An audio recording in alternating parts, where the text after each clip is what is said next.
It's been an interesting roundabout answer to some of my prayers as I've studied the concept of submission and respect in marriage, and how a wife does that actually. It's one thing to be like, yeah, that sounds good, but then how do we put it into practice on our worst days, and how do we put it into practice on our best days?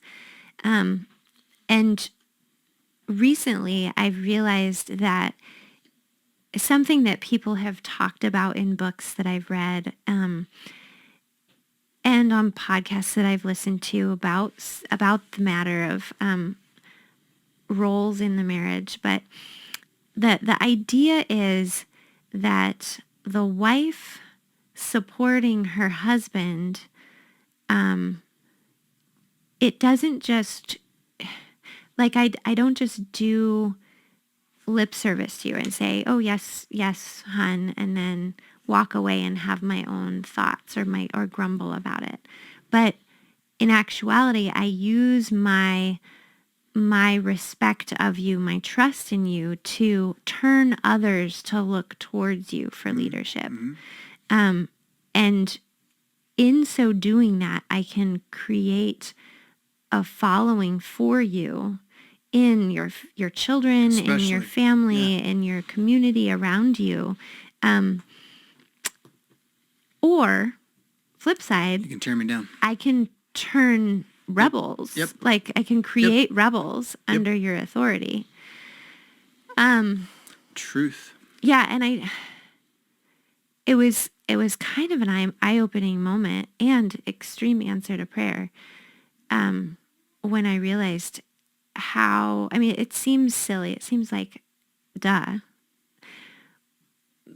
But I think in our culture, we are so individualistic that we think of ourselves like there's this innate nature to just build myself up and make other people around me look less.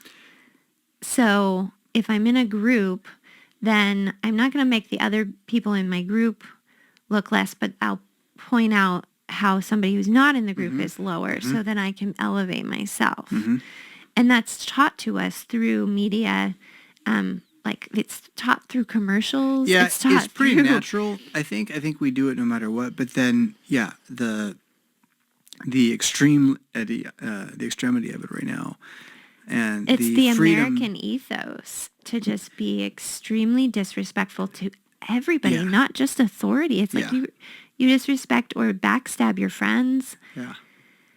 And we're all just working for ourselves. We're not actually on the same team with anybody, it would seem.